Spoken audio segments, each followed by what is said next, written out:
सो आज मैं डिस्कस करने वाला हूँ रिसेंटली आए हुए डिव 3 के प्रॉब्लम डी को। जो प्रॉब्लम का नाम हमारे पास गिवन है प्रीफिक्स परमुटेशन सम। तो प्रॉब्लम का नाम हमारे पास ये है प्रीफिक्स परमुटेशन सम। तो प्रॉब्लम हमें क्या है कि प्रॉब्लम हमें ये क्या है कि सपोज मैं उल्टा शुरू करता हूँ। सपोज आपके पास एक परमुटेशन है 1 से n तक। परमुटेशन आपको पता ही होगा क्या होती है। परमुटेशन है आपके पास 1 से लेके n तक। तो क्वेश्चन हमें क्या है कि अगर हम उस परमुटेशन की प्रीफिक्स सम निकाल लें। परमुटेशन का ऑर्डर कुछ भी हो सकता है, ज़रूरी नहीं कि वो 1 से लेके n तक हो। वो n से 1 भी हो सकता है, कोई भी रैंडमाइज़्ड नंबर हो सकता है, लेकिन सारे नंबर उसमें 1 से n तक होने चाहिए और सब एक बार होने चाहिए। तो क्वेश्चन हमें क्या है कि हमें उस परमुटेशन का प्रीफिक्स सम निकालना है। और प्रीफिक्स सम निकालने के बाद हमने उस प्रीफिक्स सम में से कोई एक एलिमेंट उड़ा दिया। मतलब हमने उसमें से कोई एक एलिमेंट डिलीट कर दिया। तो जो बची हुई प्रीफिक्स सम की एरे होगी वो बिना किसी एक एलिमेंट के, मतलब जिसमें n-1 साइज होगा उसके, उसमें एक एलिमेंट जा चुका है उसमें। मतलब उस n-1 साइज की प्रीफिक्स सम एरे को हमें बताना है कि हमें सपोज उन्होंने हमें वही प्रीफिक्स सम एरे गिवन है जिसका साइज n-1 होगा। तो क्वेश्चन ने क्या कहा है, हमारे पास एक n-1 साइज की प्रीफिक्स सम एरे होगी क्या, और हमें बताना है कि क्या हम उस प्रीफिक्स सम एरे से कोई n साइज की परमुटेशन निकाल सकते हैं। मतलब क्या कोई वैलिड परमुटेशन एग्जिस्ट करती है सच डेट उसका प्रीफिक्स सम ये बने, सच डेट उसमें एक एलिमेंट डिलीटेड ना हो, मतलब ऐसा कुछ। मे भी आप प्रॉब्लम स्टेटमेंट समझ गए होंगे। अब बढ़ते हैं इसके सोल्यूशन की तरफ। तो सोल्यूशन की तरफ बढ़ते हैं। देखो, मैं सबसे पहले आपके साथ कुछ टेस्ट केस डिस्कस करना चाहता हूँ। आप उसको देखने के बाद अपने आप समझ जाओगे कि क्वेश्चन कैसे सॉल्व करना है। तो क्वेश्चन की अप्रोच ये रहने वाली है कि सपोज मान लो आपके पास ये परमुटेशन गिवन है। ये सैम्पल टेस्ट केस ही है।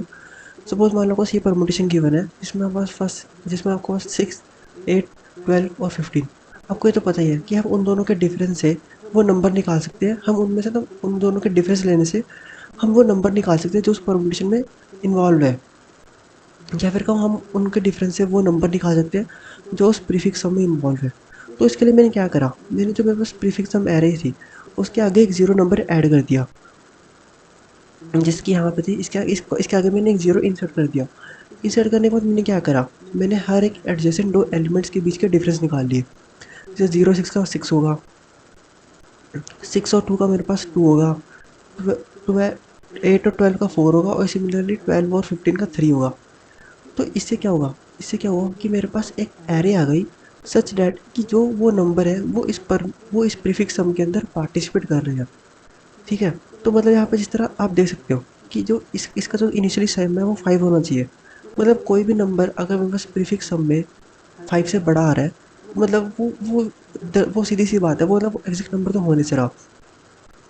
तो हमने क्या करा, मैंने देखा कि कौन कौन से नंबर इसके अंदर आ रहे हैं सच डेट वो 5 से छोटे हो। मतलब मैंने क्या करा, जो मेरे पास ये डिफरेंस लेने के बाद जो मेरे पास एरे आएगी उसके उसके अंदर मैं क्या करूँगा, उसके अंदर मैं वो वाले सारे एलिमेंट्स निकाल लूँगा जो मेरे 5 से छोटे या इक्वल है। ठीक है। मतलब कि जो भी मेरे पास, जो सपोज एक्स है मेरे पास, वो नंबर है, मैं वो सारे के सारे नंबर निकाल लूँगा जो मेरे एन से छोटे या इक्वल है। ठीक है। सो जो फर्स्ट टेस्ट केस की बात करूँ, फर्स्ट टेस्ट केस में वो नंबर कौन कौन से है। वो फर्स्ट टेस्ट में वो जो नंबर है वो मेरे पास सबसे पहले 2 है, 4 है और 3 है। मतलब ये जो 3 नंबर है, ये तीनों के तीनों नंबर मेरे एक्स से छोटे हैं। ठीक है, मतलब एन से छोटे या इक्वल है। जो बचे हुए नंबर है, मतलब कि जो मेरे पास 6 हुआ, तो मुझे क्या करना है, तो मुझे बताना है कि जो ओरिजिनल, जो देखो, अब मैं कुछ बताता हूँ आपको। अब देखो मेरे पास कौन कौन से नंबर आ चुके हैं, मेरे पास कौन कौन से नंबर इसमें आ चुके हैं। जो इनिशियली परमुटेशन होनी चाहिए वो क्या होनी चाहिए थी, मतलब परमुटेशन कौन कौन से नंबर होने चाहिए थे। 1, 2, 3, 4 एंड 5। अब मुझे वो नंबर हटाने हैं जो से नंबर इसमें आ चुके हैं और वो एन से छोटे या इक्वल है। तो कौन कौन से नंबर है, 2, 2 हट गया, 4, 4 हट गया, 3, 3 हट गया। अब मुझे लास्ट में क्या करना है, देखो जो भी नंबर मेरे एन से बड़े थे, मतलब जो सीक्वेंस के अंदर नहीं बैठने वाले कभी भी, और मुझे चेक करना है कि वो जो मेरे नंबर आया है, वो जो बचे हुए रिमेनिंग एलिमेंट्स हैं मेरे पास, क्या वो बचे हुए रिमेनिंग एलिमेंट्स का सम है कि नहीं है। अगर वो बचे हुए रिमेनिंग एलिमेंट्स का सम हुआ तो मेरा आंसर होगा येस, वरना जो मेरा आंसर होगा वो आंसर होगा मेरा नो। ठीक है। मैं भी आप किस सॉल्यूशन को समझ ही गए होंगे, मतलब लगभग हमें क्या करना है। अब मैं इसकी इंट्यूशन की बात करूँ कि ये प्रॉब्लम, ये कोड क्यों चलता है, मतलब ये इंट्यूशन क्यों काम कर रही है। तो सीधी सी बात है, उन्होंने हमें एक परमुटेशन गिवन है परमुटेशन का प्रीफिक्स सम गिवन है। अगर हम क्या करें, हम हर एक एडजेसेंट का डिफरेंस निकाल लें तो मेरे पास वो पर्टिकुलर नंबर आ जाएगा जो उसके प्रीवियसली इंडेक्स में इन्वॉल्व था। तो देखो इस तरह मैं सारे नंबर निकाल सकता हूँ, लेकिन उन्होंने कहा कोई नंबर गायब भी होगा। तो गायब नंबर वही होगा ना, एक नंबर को गायब करने से क्या होगा, जो मेरे दो नंबर का बीच का जो मेरे, तो सपोज करो, मैं आपको एग्जांपल सुनाता हूँ। सपोज करो आपके पास एक एरे है, वो भी कोई भी रैंडम नंबर के एरे ले रहा हूँ। सपोज मान लो 3, 11 और 10 है उसके अंदर। तो अगर मैं इसका प्रीफिक्स सम निकालूँ तो क्या होगा, इसकी प्रीफिक्स सम, इसका प्रीफिक्स सम बनेगा 3, 14 एंड 24। ठीक है, ये इसका प्रीफिक्स सम बनेगा। तो मैंने आपको कहा कि मैंने इसमें से जो 14 है उसको डिलीट कर दिया और आपको सिर्फ 3 और 24 दिया। ठीक है, तो अगर मैं 3 और 24 का डिफरेंस निकालूँ तो क्या होगा, फर्स्ट नंबर मेरे पास 3 होगा।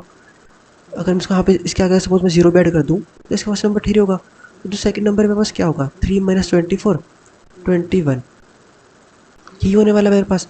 तो अगर मैं आपको कहूँ कि आपको अब इनिशियली आपको बताना है कि क्या ये इस एरे का सम बन सकता है, तो सीधी सी बात है, आपको क्या करना है, जो मेरे पास 3 और 21 है, मैं चेक कर लूँगा कि कौन कौन से नंबर इस सीक्वेंस के अंदर आते थे पहले से।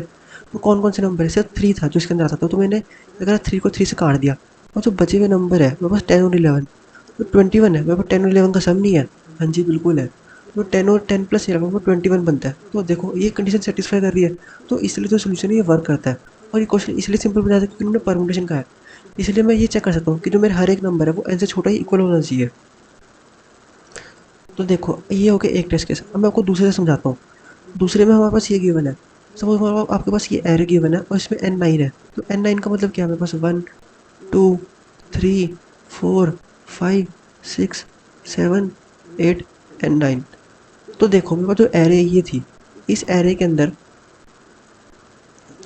मैंने क्या करा, मैंने इसका एक एरे 0 ऐड कर दिया और इन सबके डिफरेंसेस ले लिए। डिफरेंस लेने के बाद मैंने क्या करा, जो मेरा 9 है, 9 को मैंने इस 9 से काट दिया, इस 2 को मैंने इस 2 से काट दिया, इस 1 को मैंने इस 1 से काट दिया, 8 को मैंने 8 से काट दिया, और मैंने 5 को मैंने 5 से काट दिया, 3 को 3 से काट दिया, और 2 को मैंने, देखो अब मेरे पास क्या हुआ, अब मेरे पास 2 एलिमेंट बचे हुए हैं जिनको मैं, जो मेरे पहले कट चुके हैं लेकिन वो फिर भी बचे हुए हैं। अगर देखो अगर आपके पास ऐसे 2 एलिमेंट निकल जाते हैं जिसमें वो एलिमेंट बच रहे हैं आपके पास, तो सीधे से आंसर है नो होगा, क्योंकि वो एक एलिमेंट क्या कैसे सिर्फ एक ही बार होने वाली है ना, 2 बार होगी तो गलती होगा वो। तो देखो अगर मेरे पास ऐसे 2 एलिमेंट बचते हैं जो मेरे पास पहले अगर हो चुके हैं, या फिर वो दोनों ही n से बड़े हैं, तो आंसर मेरे पास नो होने वाला है। तो ये तो एक आपको केस सिंपली कट गया। तो अब बढ़ते हैं लास्ट केस की तरफ। तो जो लास्ट केस मेरे पास ये बनता है, ये और इसमें मेरा n5 है और इनके डिफरेंस मेरे पास ये बनता है बस 1, 2, 3, 4, 5। तो इसमें क्या होगा, मेरा 1 जो मेरा है, जो मेरा 1 है वो इस 1 से कट जाएगा, 2 मेरा 2 से कट जाएगा, 5 मेरा 5 से कट जाएगा। अब देखो अब मेरे पास क्या बचा, अब मेरे पास बचा 7, और इस एरे में क्या बचा मेरे पास 3 और 4। तो जो 7 है वो 3 और 4 का सम नहीं है, हाँ जी बिल्कुल है। तो देखो वो मेरा 3 और 4 का सम निकला, तो जैसे ही वो मेरा 3 और 4 का सम निकला मेरा आंसर वैसे ही यस हो जाएगा। अगर सपोज मान लो इसके अंदर कुछ भी होता, मतलब मैं सपोज कर रहा हूँ अगर मेरे पास यहाँ पे एक और 8 निकल जाता, तो 8 है और 7 है, दोनों ही मेरे n से बड़े हैं और मेरे पास 2 नंबर निकल गए जो मेरे n से बड़े हैं और वो पहले कभी अकर भी नहीं हो रहे। तो 2 नंबर मेरे को जैसे मिल गए तो वैसे मेरा आंसर नो हो जाएगा। और सपोज मान लो मेरे को 8 नहीं, मेरे को मान लो फिर से मेरे को 5 मिल जाता, तो 5 की 2 अक्रस मिल गई तो फिर भी आंसर नो होने वाला है मेरा। तो मेरा फिर भी आंसर नो हो जाएगा। मतलब सिर्फ एक अक्रस ऐसी होना चाहिए तो या फिर रिपीट कर रही हो या फिर मेरी वो n से बड़ी हो। तो मेरे को चेक करना है जो मेरी वो अक्रस आई है, क्या वो मेरे बचे हुए उन एलिमेंट का सम हो रही है जो उस एरे के अंदर नहीं है। अगर वो उस एलिमेंट का सम निकल गई तो मेरा आंसर यस है, वरना मेरा आंसर नो होगा। अगर मैं आपको कोड से समझाता हूँ इसका आंसर, देखो कोड इसका बहुत ज़्यादा सिंपल है।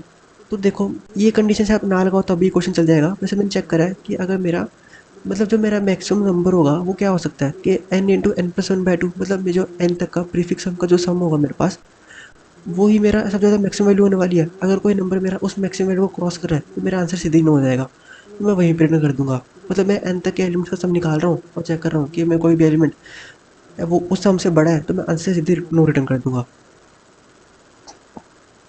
उसके बाद मैंने क्या करा, उसके बाद जो मेरी ओरिजिनल एरे थी उसके अंदर मैंने 0 को इंसर्ट कर दिया, और मैंने क्या करा, मैंने दूसरी एरे के अंदर उस एरे के एडजेसेंट एलिमेंट्स का डिफरेंस निकाल लिया।